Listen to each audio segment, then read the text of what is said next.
Hello students, आज मैं आपको केमिकल इक्विलिब्रियम के कुछ इंपॉर्टेंट क्वेश्चंस के प्रैक्टिस कराने वाला हूं। और स्टूडेंट्स, ऐसे मैं डेली हर चैप्टर के कुछ ना कुछ क्वेश्चंस के आपको प्रैक्टिस कराने वाला हूं। ऑलमोस्ट एग्जाम्स के डेट आ गए थे, हालांकि एसीएफ का एग्जाम अभी फिलहाल पोस्टपोन हो गया और कब होने वाला है ये पता नहीं है। तो फिर भी तब तक हम रोज डेली यदि 10 क्वेश्चन का भी प्रैक्टिस करते हैं स्टूडेंट्स, केमिस्ट्री में और फिजिक्स में, तो हमारा काफी हद तक क्वेश्चंस का प्रैक्टिस हो जाएगा। तो जरूर से आप वीडियो को लास्ट तक देखते रहें ताकि आपको कुछ इंपॉर्टेंट क्वेश्चंस का पैकेज मिल जाए। स्टूडेंट्स, आपसे एक रिक्वेस्ट है कि आप पेन कॉपी लेकर बैठें ताकि आप अपने आप को जज कर सकें कि आपको कितना समझ में आया है। केमिकल इक्विलिब्रियम का पूरा लेक्चर मैं पढ़ा चुका हूं आपको, जिसका लिंक मैं डिस्क्रिप्शन बॉक्स में दे दूंगा। जिन बच्चों ने वो केमिकल इक्विलिब्रियम के मेरे वीडियोस को नहीं देखा है वो जरूर देख लें ताकि आपको क्वेश्चन बनाने में आसानी हो और आप अपने आप को जज कर सकें कि क्वेश्चन बन रहा है या नहीं बन रहा है। और स्टूडेंट्स, कमेंट करके मुझे जरूर बताएं कि सर हमारा ये वीडियो ये हमारा क्वेश्चन बना नहीं बना, या कोई डाउट है तो आप मुझसे कमेंट करके पूछ सकते हैं। और फिर भी कुछ स्टूडेंट्स जो मेरे चैनल को सब्सक्राइब नहीं किए हैं वो जल्दी से सब्सक्राइब कर लें ताकि सारे इंपॉर्टेंट क्वेश्चंस का कलेक्शन आपको मिल जाए डेली। ठीक है, तो चलिए स्टार्ट करते हैं वीडियो को। सबसे पहला क्वेश्चन लिखा हुआ है आपके सामने और खुद से ट्राई करें कि the example of reversible reaction is, जो नीचे 4 रिएक्शन लिखे हुए हैं स्टूडेंट्स, उसमें से आपको उत्क्रमणीय अभिक्रिया का उदाहरण बताना है। कौन सा उत्क्रमणीय अभिक्रिया है? तो स्टूडेंट्स, हमने पहले भी बता रखा है उत्क्रमणीय अभिक्रिया और अनुत्क्रमणीय अभिक्रिया के लिए एज सच बहुत कोई रूल्स रेगुलेशन नहीं है। मैंने वीडियो में बता रखा है वैसे कौन सा उत्क्रमणीय होता है कौन सा नहीं होता है। फिलहाल आपके सामने जो क्वेश्चन लिखा है उसके अकॉर्डिंग आप देखें तो ये जो उत्पाद है PbI2 AgCl, ये जो 2 उत्पाद जो आपको ऊपर के जो 2 रिएक्शन में दिख रहे हैं, ये एक्चुअली में होते हैं, इसको हम बोलते हैं, ये अवक्षेप होते हैं स्टूडेंट्स, अवक्षेप PPT, गिने चुने रिएक्शंस होते हैं। आप इसलिए इन सबको याद रख लें, ये अवक्षेप होते हैं। तो जो अवक्षेप वाले रिएक्शंस होते हैं वो कभी भी उत्क्रमणीय मतलब रिवर्सिबल नहीं होता है। इस रिएक्शन में आप देखिएगा, नीचे वाले रिएक्शन में हाइड्रोजन गैस मुक्त हो रही है, और यदि हाइड्रोजन गैस मुक्त हो रही है तो इस हाइड्रोजन को इसके साथ पुनः रिएक्शन करने का मौका नहीं मिल पाएगा, मतलब ये भी उत्क्रमणीय अभिक्रिया नहीं है। तो उत्क्रमणीय अभिक्रिया किसे कहते हैं? जो बैक डायरेक्शन में चला जाए, रिवर्सिबल। ठीक है ना, रिवर्सिबल। तो हमारा फाइनली जो आंसर होगा वो ऑप्शन डी होगा। तो ये पीपीटी वाले एटलीस्ट याद रखने वाले हैं स्टूडेंट्स। लेड का और सिल्वर का जो कंपाउंड्स होते हैं वो जनरली पीपीटी बनाते हैं, अवक्षेप बनाते हैं। चलिए नेक्स्ट क्वेश्चन भी इसी से रिलेटेड है, वो भी हम देख लेते हैं। क्या क्वेश्चन है? Which of the following is not a reversible reaction? निम्न में से वो कौन है जो रिवर्सिबल रिएक्शन नहीं है? ठीक है, अब ऊपर वाला क्वेश्चन रिवर्सिबल रिएक्शन से ही रिलेटेड था, यहां पर नहीं है, ये पूछ दिया हुआ है। तो आप देखें, ये बहुत पॉपुलर रिएक्शन है स्टूडेंट्स, जो रिवर्सिबल रिएक्शन होता ही है, क्योंकि HI, अब इसका रीजन भी बता देता हूं, HI बहुत आसानी से टूट जाता है, तो ये बहुत आसानी से फॉरवर्ड चला जाता है, और ये दोनों बहुत अभिक्रियाशील होते हैं जो पुनः अभिक्रिया करके वापस बैक चले जाते हैं। ठीक है, तो ये रिवर्सिबल रिएक्शन है। नीचे वाला भी काफी पॉपुलर रिएक्शन है, सेकंड वाला जो है। ठीक है, और कैल्शियम कार्बोनेट, ये वेरी इंपॉर्टेंट होता है। कैल्शियम कार्बोनेट मतलब चूने का पत्थर। चूने के पत्थर को आप गर्म करते हैं तो ये कार्बन डाइऑक्साइड में टूट जाता है और ये पुनः आपस में अभिक्रिया करके CaCO3 बना लेते हैं। तो इसमें से आप स्टूडेंट्स ये देख सकते हैं कि ये जो थर्ड ऑप्शन है ये रिवर्सिबल रिएक्शन नहीं है। तो आई होप आपसे ये क्वेश्चंस बन रहे होंगे। तो मेरे सॉल्यूशन बताने से पहले आप खुद सॉल्व करने की कोशिश करें, फिर आंसर को मिलाएं। तो हमारा नेक्स्ट क्वेश्चन है स्टूडेंट्स, ये बहुत ही इंपॉर्टेंट क्वेश्चन है, आप इसको देख सकते हैं। The rate at which substance react depends on the, इसका मैं हिंदी में यदि बोलूं तो किसी पदार्थ के अभिक्रिया की दर निम्न में से किस पर निर्भर करती है? अभिक्रिया की दर याद करें स्टूडेंट्स। मान लिया कि मेरे पास में एक रिएक्शन है A + B गिब्स सी, ऐसा कोई रिएक्शन है। तो आपको याद होगा अभिक्रिया की दर, मतलब ये अग्र अभिक्रिया होती है और ये पश्च अभिक्रिया होती है। अग्र अभिक्रिया कैसा होगा, तो अभिक्रिया की दर किस पर निर्भर करेगी, रेट ऑफ रिएक्शन बोलते हैं इसको अंग्रेजी में। तो अभिक्रिया की दर, रेट ऑफ रिएक्शन, ये क्या होता है याद करें, तो ये होता है ए की सांद्रता और बी की सांद्रता का समानुपाती। ठीक है, ए की सांद्रता ये है, बी की सांद्रता ये है। ठीक है, और इसको हम बोलते हैं, एक्चुअली में ये होता है, क्या होता है स्टूडेंट्स, ये होता है एक्टिव मास। अब एक्टिव मास, सक्रिय द्रव्यमान, नाम से ही समझ में आ रहा है भैया, सक्रिय, जो अभिक्रिया करने के लिए सक्रिय है, जो अभिक्रिया करने के लिए सक्रिय है उसको सक्रिय द्रव्यमान बोलते हैं। जैसे मैंने सपोज 100 ग्राम ए लिया है, 100 ग्राम क्या लिया, ए लिया। जरूरी है क्या कि 100 के 100 ग्राम पूरा अभिक्रिया में एक साथ भाग ले, नहीं, हो सकता है 100 ग्राम में से 80 ग्राम भाग ले, वो तो उसी को हम क्या बोलते हैं, सक्रिय द्रव्यमान। ठीक है, तो अभिक्रिया की दर जो है वो किस पर निर्भर करती है स्टूडेंट, सक्रिय द्रव्यमान, जिसको हम अंग्रेजी में बोलते हैं एक्टिव मास। चलिए एक्टिव मास से रिलेटेड नेक्स्ट प्रॉब्लम को हम प्रैक्टिस करते हैं। ठीक है, नेक्स्ट प्रॉब्लम ये है कि active mass is defined as, active mass को, सक्रिय द्रव्यमान को परिभाषित कैसे किया गया है। अरे तो क्या बात है, ये देखिए, ये जो मैंने आपको एग्जांपल बताया, ये स्क्वायर ब्रैकेट, ये एक्चुअली में किसको बताता है, सांद्रता को बताता है, याद होगा, सांद्रता को बताता है। और सांद्रता को हम कैसे प्रदर्शित करते हैं, याद होगा कैसे प्रदर्शित करते हैं, मोल प्रति लीटर। ठीक है, तो यही तो सक्रिय द्रव्यमान है। तो कुछ नहीं, बहुत सिंपल सा। अब हमारा आंसर देख लेते हैं कौन सा इसमें से होगा। तो नंबर ऑफ ग्राम इक्विवेलेंट पर लीटर ऑफ वॉल्यूम, क्या ये होगा, नहीं। ग्राम तुल्यांकों की संख्या को हम बोलते हैं, नहीं, हम तो किसको बोलते हैं, मोल को बोलते हैं प्रति एकांक आयतन में। ठीक है, तो आप यहां पर देख सकते हैं, ये दूसरा ऑप्शन आप देखिएगा, नंबर ऑफ ग्राम मोल्स, मतलब ये है ग्राम मोल। ठीक है, मोल प्रति लीटर। तो बस यही हमारा आंसर है, बाकी हमको ऑप्शंस पढ़ने की आवश्यकता नहीं है। आई होप यहां तक भी आपको समझ में आ गया होगा। चलिए स्टूडेंट्स, अब नेक्स्ट क्वेश्चन में हम बढ़ते हैं। Very very important question, the state of equilibrium refers to, साम्यावस्था किस प्रकृति का होता है, साम्यावस्था। अब याद करें साम्यावस्था किस प्रकृति का होता है, जल्दी से मेरे को बताएं। 4 ऑप्शन लिखा हुआ है कि देखो, साम्यावस्था मतलब ये हो गया A प्लस बी, और ये आपस में अभिक्रिया करके क्या बनाएंगे, C प्लस डी, और C प्लस डी पुनः अभिक्रिया करके क्या बना लेंगे स्टूडेंट्स, A और B बना देंगे। और ये अभिक्रिया नॉन स्टॉप चलते रहेगी, मतलब AB CD में बदलता रहेगा, CD AB में कन्वर्ट होगा, और ये प्रक्रम जिंदगी भर चलता रहेगा। ठीक है, जिंदगी भर चलता रहेगा, मतलब ये चल रहा है, गतिक अवस्था का होता है, हमेशा ये चलता रहेगा। ठीक है, तो डायनेमिक नेचर का होता है। एक्चुअली में 2 अवस्थाएं होती हैं, एक होती है स्टैटिक अवस्था और एक होता है डायनेमिक अवस्था। ठीक है, तो हमारा जो इक्विलिब्रियम होता है वो चलता फिरता इक्विलिब्रियम होता है। कौन सा इक्विलिब्रियम, रासायनिक इक्विलिब्रियम। ठीक है, चलिए नेक्स्ट क्वेश्चन पे हम बढ़ते हैं। तो नेक्स्ट क्वेश्चन को देखिएगा, in a reversible chemical reaction,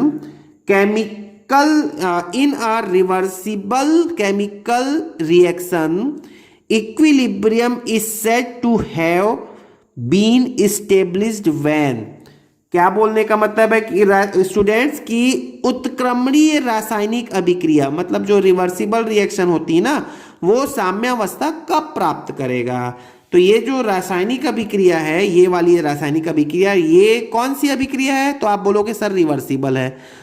ठीक है ना, रिवर्सिबल है, मतलब ये दोनों दिशा में चल रही है। तो क्या हर रिवर्सिबल रिएक्शन इक्विलिब्रियम अटेन करेगा, तो कर सकता है, लेकिन कब, तो वही तो पूछा है क्वेश्चन में। तो देख लेते हैं ऑप्शन, आप देखिए स्टूडेंट्स और मुझे बताएं कि क्या आंसर आएगा, या सोच लें क्या लिखा हुआ है। अभिक्रिया में अभिकारक और उत्पाद की सांद्रता का बराबर होना।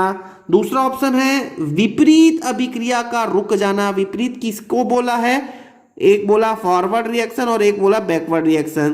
तो इस दोनों रिएक्शन का रुक जाना, साम्यावस्था में ये क्या दोनों रुक जाएंगे, क्या नहीं रुकेंगे। ठीक है, अगली बात देखें, speed of opposing reaction becomes equal, विपरीत अभिक्रिया की गति का समान होना। बस यही तो है। देखो मैंने आपको बताया कि ए जिस चाल से सी में कन्वर्ट हो रहा है, सी प्रोडक्ट है, उत्पाद है। ए जिस चाल से सी में कन्वर्ट हो रहा है उसी चाल से सी ए में कन्वर्ट होगा। मतलब साम्यावस्था की स्थिति में अभिक्रिया की दर समान हो जाती है, और अभिक्रिया की दर को हमने क्या बोला है स्टूडेंट्स? अभिक्रिया की गति बोला है। ठीक है, तो आई होप ये भी समझ में आ गया होगा आपको। ठीक है, धीरे धीरे प्रैक्टिस हो रहा है। हम केमिकल इक्विलिब्रियम के कम से कम 40-50 क्वेश्चन करने वाले हैं आने वाले वीडियोस में, तो आप बस देखते रहो और प्रैक्टिस कर लो। ठीक है ना? तो चलिए अब नेक्स्ट क्वेश्चन करते हैं स्टूडेंट्स। चलिए देखते हैं next question. Very very important question, इस टाइप के क्वेश्चन बहुत आते हैं आपके एसीएफ के एग्जाम में। देखिए, correct expression for equilibrium constant. Equilibrium constant जो साम्यावस्था स्थिरांक होता है उसका करेक्ट एक्सप्रेशन क्या होता है? तो स्टूडेंट्स ये भी हमने बता रखा था आपको, पहले देख लेते हैं। यदि आपके पास में ऐसा कोई रिएक्शन है, देखो मान लिया A plus B gives C plus 2D है, या ऐसा लिख लेते 2A plus B gives C plus 2D है। तो आप याद रखना स्टूडेंट्स, इसका जो साम्यावस्था स्थिरांक होता है, स्थिरांक मतलब Kc, ये हमेशा क्या होगा? हमेशा कैसे लिखते हैं? एक्टिव मास C, मतलब उत्पाद को पहले लिख लेना, उत्पाद को पहले लिख लेना और पावर में 2 लगा लेना का। जेको जेको उत्पाद के सामने जो भी है वो पावर में चला जाएगा। उसके बाद नीचे क्या आ जाएगा स्टूडेंट्स? अभिकारक आ जाएगा, और इसका जो कोफिशिएंट है उसको ऊपर लगा लिया, इसका जो कोफिशिएंट है उसका ऊपर लगा लिया। अब इसका कोफिशिएंट क्या है? 1, तो 1 को लिखने की जरूरत नहीं है। तो आप उसी प्रकार यहां पर देख सकते हैं H2I2 2HI है, तो ये हो गया आपका प्रोडक्ट और ये हो गया रिएक्टेंट्स। तो प्रोडक्ट को आप पहले लिखो, तो देखो प्रोडक्ट किसमें किसमें है? इसमें है, इसमें है, इसमें है, 3 में प्रोडक्ट ऊपर है। अच्छा, पावर में, प्रोडक्ट के पावर में क्या आ जाएगा? 2, तो इसमें 2 है, इसमें नहीं है, इसमें नहीं है, तो ये करेक्ट आंसर हो गया। और डिनोमिनेटर में क्या आएगा? मतलब हर में क्या आ जाएगा? H2I2 की सांद्रता आ जाएगा। ठीक है ना सिंपल। चलिए नेक्स्ट क्वेश्चन देखते हैं स्टूडेंट्स, क्या होगा नेक्स्ट क्वेश्चन। तो नेक्स्ट क्वेश्चन भी बहुत पूछ लिया जाता है, इस टाइप के क्वेश्चन आपको बहुत आते हैं एग्जाम में। चलिए वीडियो को पॉज करें और एक बार खुद से ट्राई करने की कोशिश करें। तो आपके सामने जो क्वेश्चन लिखा हुआ है स्टूडेंट्स, उसको सॉल्व करने से पहले मैं आपको कॉन्सेप्ट बताता हूं, फिर आप नॉन स्टॉप 3 क्वेश्चन करने वाले हैं। ठीक है, तो देखो एक क्वेश्चन, एक मैं आपको एक एग्जांपल देता हूं। देखो A plus B gives C plus D. ठीक है, पहले आप ऊपर वाले क्वेश्चन को भूल जाओ और नीचे कॉन्सेप्ट को समझ लो। इस रिएक्शन का सपोज इक्विलिब्रियम कांस्टेंट है Kc1। ठीक है, अब मैं इसमें 2 का गुणा कर दूं, इस रिएक्शन में 2 का गुणा कर दूं तो कोई फर्क तो पड़ेगा नहीं। तो 2A plus 2B gives 2C plus 2D। ठीक है, अब 2 के जगह पे 3 भी ले सकता हूं, 4 भी ले सकता हूं, 10 भी ले सकता हूं, 100 भी ले सकता हूं, 1 करोड़ भी ले सकता हूं, कुछ भी ले लिए। मैंने किसी का एक गुणा कर दिया, फर्क तो पड़ना नहीं है। सपोज इस इक्वेशन का इक्विलिब्रियम कांस्टेंट है Kc2।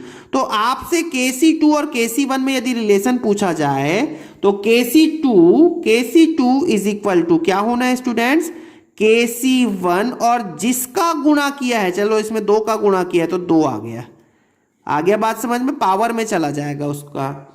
तो अब यहां पर और एक बात कहता हूं स्टूडेंट्स, ये हो गया पहली बात। ठीक है, ये याद रखने वाले हैं। यदि मैं n का गुणा करता हूं तो पावर में n आ जाएगा। दूसरी बात सुने स्टूडेंट्स, दूसरी बात सुने, यदि इसका ये इक्वेशन 1 का इक्विलिब्रियम कांस्टेंट है Kc1, और मैं यदि आपको ऐसा कर दूं C plus D gives A plus B.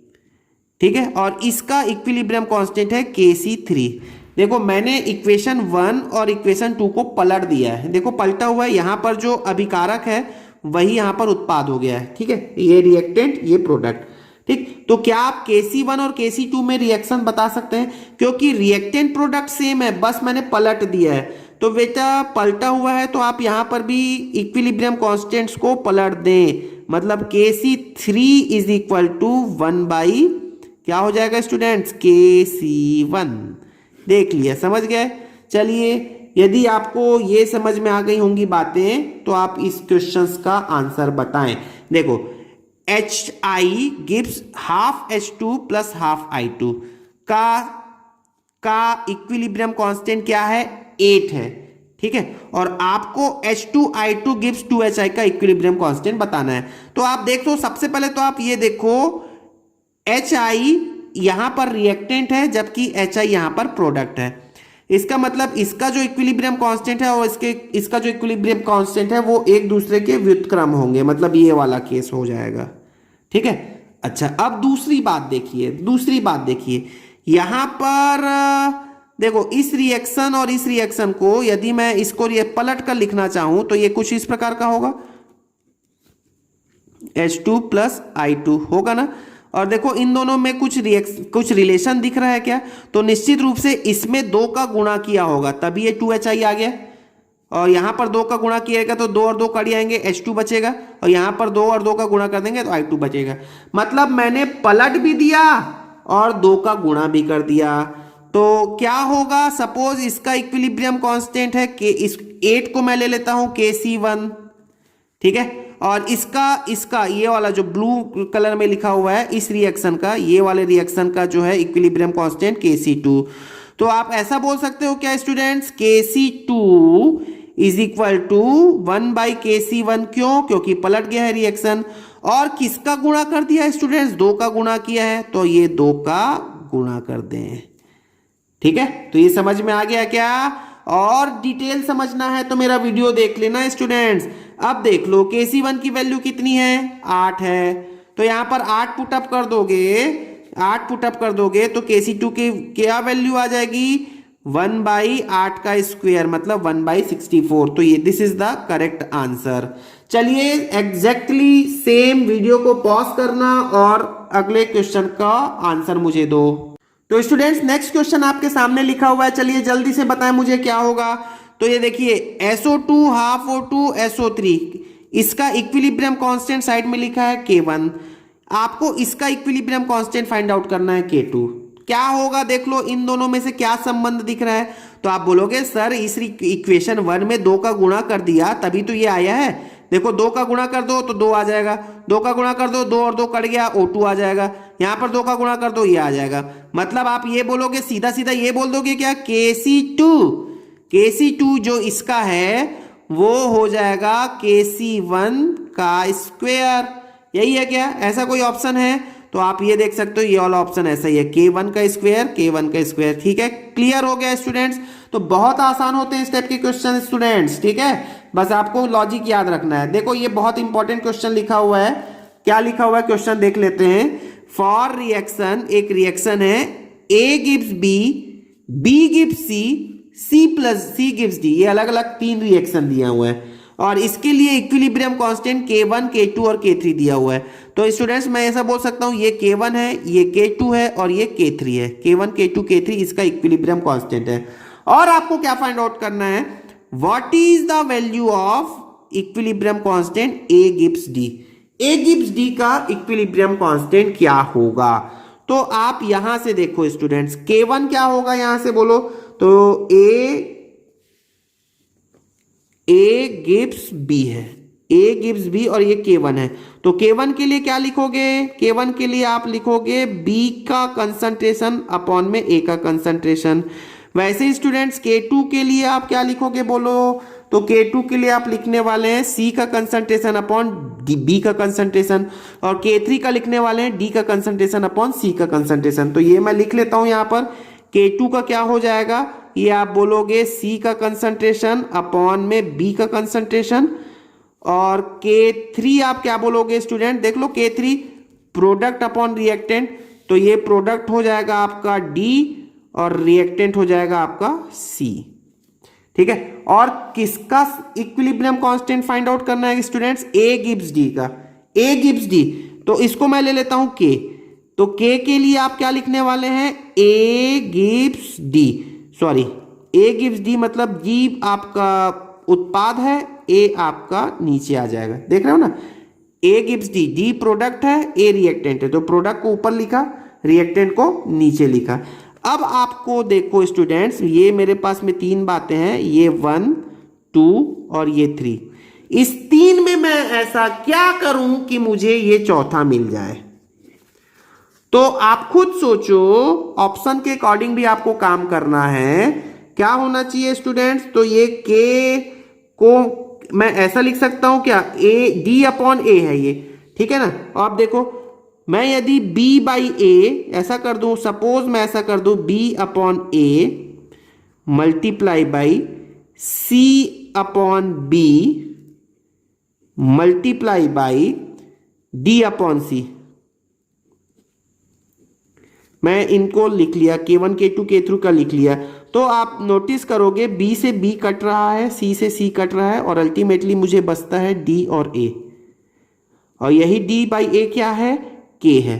तो मैं ऐसा लिख सकता हूं, मतलब B बाई A के प्लेस पे मैंने लिख लिया K1, C बाई B के प्लेस पे मैंने लिख लिया K2 और इसके प्लेस पे मैंने लिख लिया K3। तो क्या आंसर हो जाएगा स्टूडेंट्स? K1 K2 और K3 का यदि मल्टीप्लाई करते हैं तो आपको मिल जाएगा A गिव्स D। अच्छा, कई बार स्टूडेंट्स ये याद रख लेना, कई बार इसकी वैल्यूज दे देता है, एक बार 1 दे देगा, इसका 3 दे देगा और इसका 5 दे देगा, और आपको पूछेगा इसके लिए क्या वैल्यू आएगी, इसके लिए इक्विलिब्रियम कांस्टेंट Kc की वैल्यू क्या आएगी। तो आप क्या बोलोगे, 1 इंटू 3 इंटू 5 मतलब हो जाएगा 15। ठीक है, तो आई होप आपको यहां तक की सारी बातें समझ में आ गई होगी। कल हम एक और कुछ क्वेश्चंस का प्रैक्टिस करने वाले हैं डेली, तो आप चैनल को सब्सक्राइब कर लें ताकि आपको मेरे सारे क्वेश्चंस का आपको नोटिफिकेशन मिल जाए। Thank you very much.